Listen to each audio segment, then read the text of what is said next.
Welcome back to Tarot by the Bay. I'm David. Okay, this is going to be a reading on Robert Hur and his testimony in front of Congress the other day, or in front of the Judiciary Committee. Um, in the in the testimony, there were basically two lines of questions. The Republicans were following a path of all the different places that Biden had documents stored and a two-tiered judicial system for Biden and Trump. The Democrats um, basically went after her and commented about how early in the report he says that Biden could remember things in a photographic manner. Um, and then when the Republicans were going down about the two-tier justice system, they would ask specific questions about Robert Hur, like, did President Biden order his lawyer to obstruct justice? Did he have his staff move boxes? Stuff like that, to point out the very obvious differences between the way Trump has handled the classified documents and how Biden has handled classified documents. But probably one of the most eye-opening things on it was Robert Hur said that President Biden couldn't remember the date of his son's death. But the transcripts show that Biden, when asked that, it was, oh God, it was May 30th, or May, yeah, I think it was May 30th. He just didn't say what year it was. He just said it was May 30th. And then I believe a staffer said 2015 or 2012, whatever the year was. And Biden said, yeah, in 2015.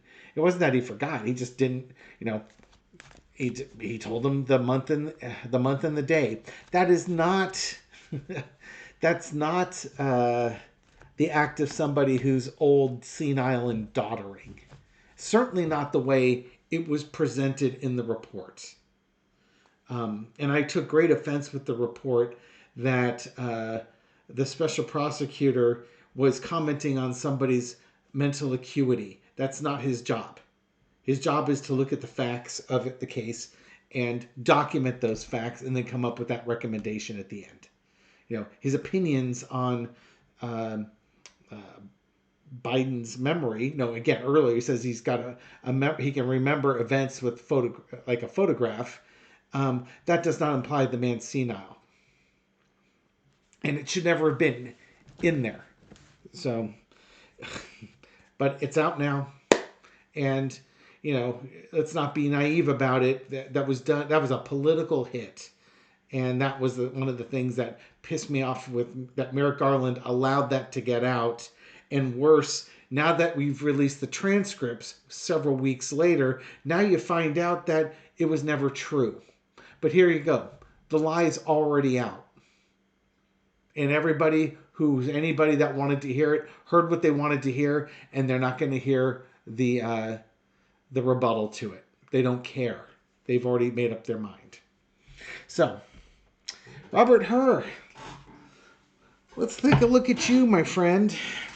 You resigned from the Department of Justice. You're a private citizen now. Oh, and Eric Swalwell, I believe it was basically trying to pin him down, saying, so, in the effort, just to show transparency and that you stand behind it, will you pledge right now that if Donald Trump offers you a position in the government, should he be elected, that you will decline it? And Robert Hur wouldn't. What are you doing? You can see him in the background. He's right down, right there. Hi, Nico. Boink, boink. Yeah, he wouldn't commit to that. Let me lower it down so for all you cat people, you can now ignore me and stare at the cat's tail. He's digging at something underneath the crystal cabinet there. Okay, but anyways, let's find out a little bit more about Robert Hur and what makes this guy tick. Spirit, let's just do a general reading on Robert Hur and see what this guy is all about. Entertainment purposes only. Are you done? Yeah? Uh-huh. We'll drop down.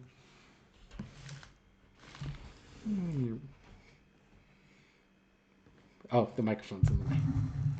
There. You can't see him. Anyways, high production value of this reading. Okay, let's see what Robert. Well, I'm going to get a reading on my cat now. Let me shuffle the cards a little bit more. He likes to lounge around and poke and be curious about things. Okay, Robert Hur. Spirit, what can you tell us about Robert Hur? And just generally give us a background on this guy. What's this guy all about? Again, entertainment purposes only. Let's see what we got. Robert Hur. All right, 5 of Cups. Disappointment. Things aren't working out the way he was expecting, or maybe even the way he wanted. If this guy were a special counsel that was acting professionally, he would not have included the adjectives that he did or the conclusions that he put in there. And you know, honest to God, it made his thing a hit piece there. Maybe life in general doesn't work out quite the way that he wants it to. It's not a bad life. It just maybe he's way more ambitious than that. Or maybe he's kind of a disappointment to people. He doesn't live up to people's expectations.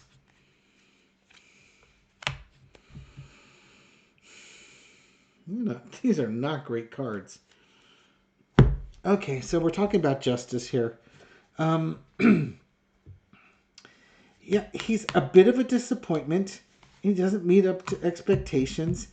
And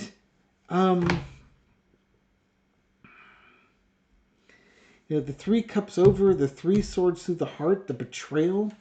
There's like a dishonesty with him. What you needed here, I'm surprised I didn't get the integrity card.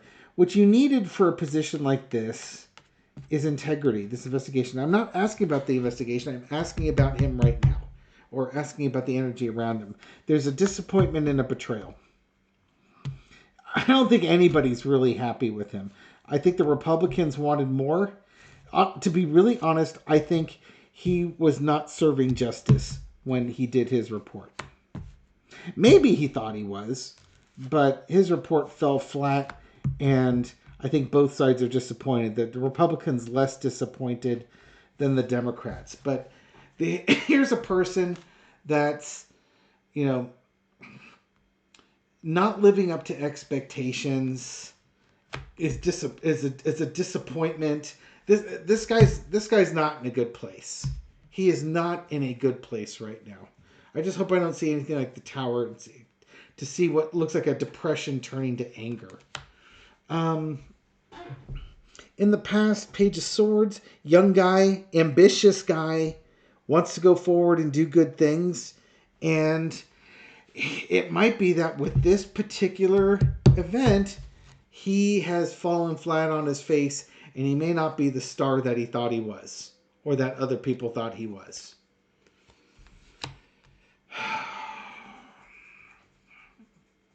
Boy, oh boy, what lousy cards. He's in a lot of transit. 5s are transition cards.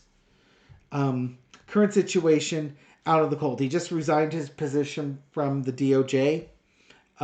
He's under fire from half of Congress. There's going to be opportunities. And again, the 5 of Coins, the plate glass window. This is big institutions he could go back into, but he's on the outside right now of those big institutions.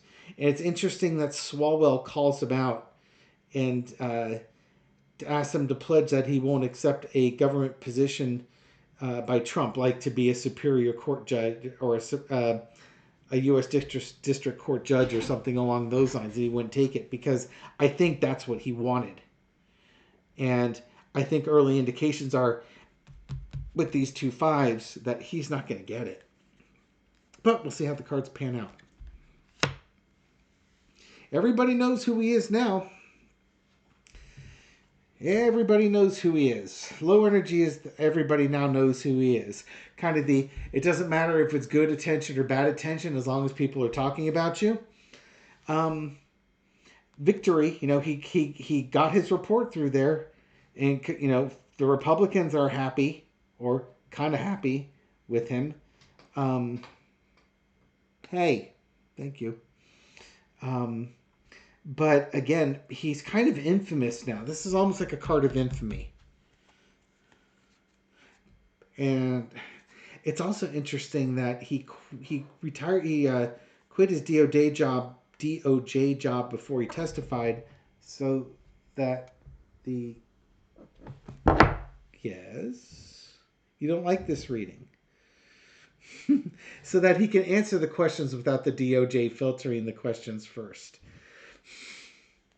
What's the lesson to be learned? Is the King of Wands card. Don't move. This can't. This I said stop moving. This card is. The viewers need to see the cards. You just can't be moving here. The lesson to be learned is the King of Wands. I use the King of Wands as like Merrick Garland or the Department of Justice or the people in charge. He wants a promotion. He wants to be the Attorney General. He wants to be a U.S. District Court judge. And this was going to be his opportunity. The outcome is no, it's mine. Stop doing that.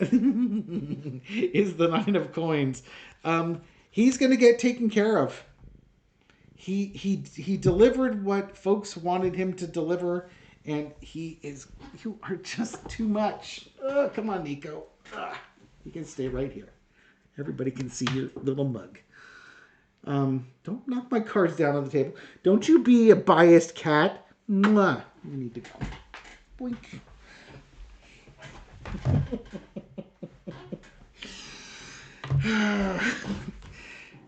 Somebody's going to take care of this guy. He delivered. Somebody's going to take care of him.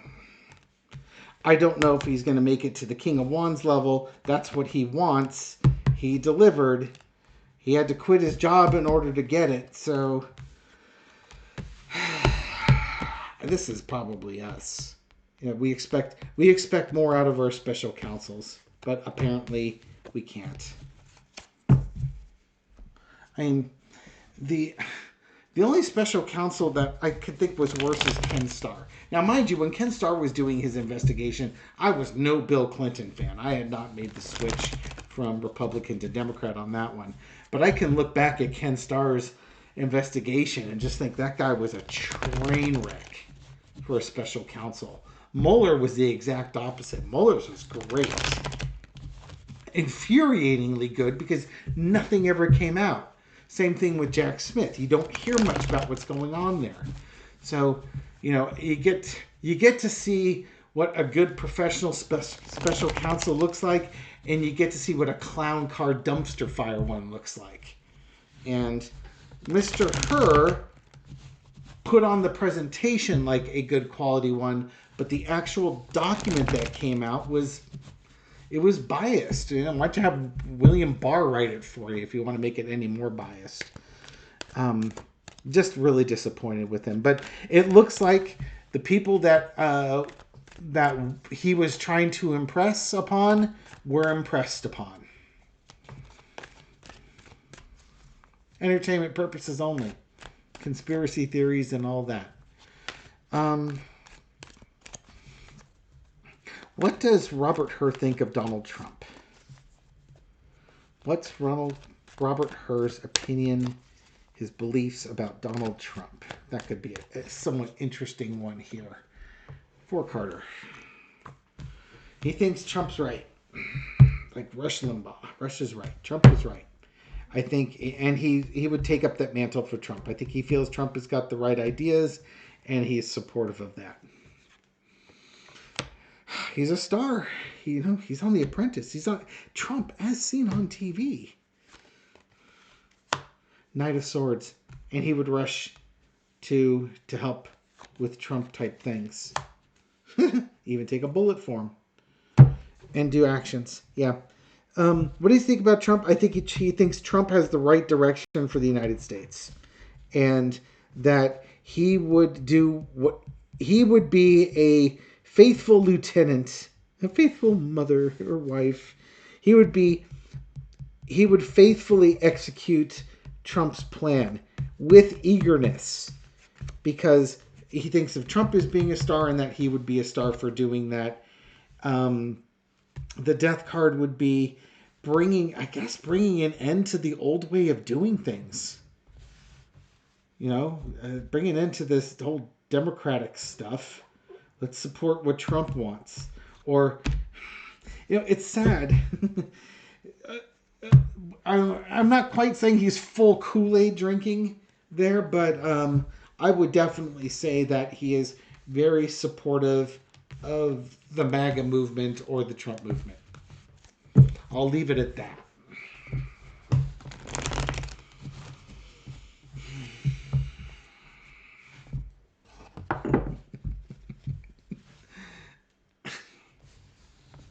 He's gone. I hope y'all enjoyed your cat fix. I've always wondered what I was going to do when he jumped up on the reading table. It was never a question of if. It was always a question of when. And I knew, I was like, okay, if he jumps on there, I'm throwing cards. He's going to become my new placemat. But what do you know? The placemat's wiggly. It rolls around. If he was a chill cat, I could lay cards on him and,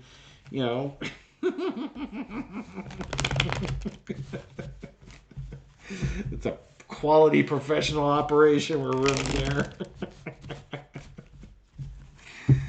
Oh, I miss my dogs.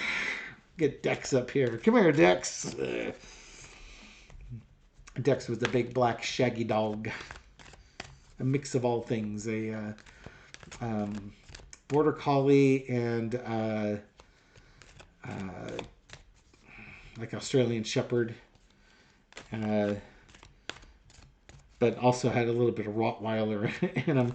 He was about 80-pound dog with a really broad back. He could land a 747 on it. And Dex liked food. All sorts of food. The other funny thing about Dex was he probably caught a car when he was a younger dog. He had a big old underbite and he had no canines, no front teeth. Again, probably because he got hit by a car. And he had this insane love for tennis balls. Loved them.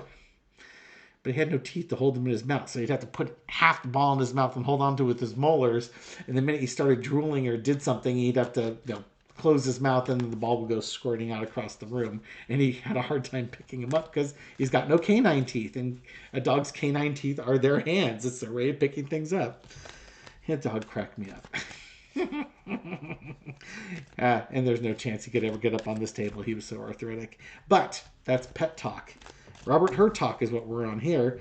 So it looks like he's ambitious. He was asked to deliver something, and he made a choice. And he decided to go with a more ambitious, biased way of doing it. He apparently seems to be a big Trump supporter or supporter of that type of movement. What does the future hold in store for Robert Hur?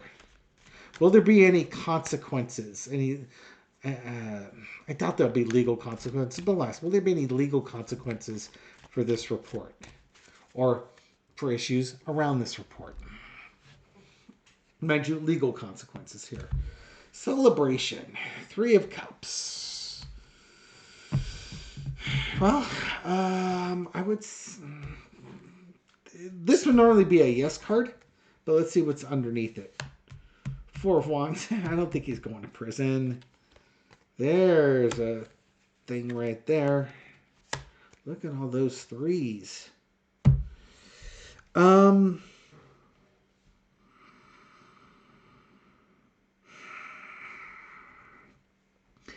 He's going to be celebrated by those in government, and I'm going to assume it's the Republicans in this case. But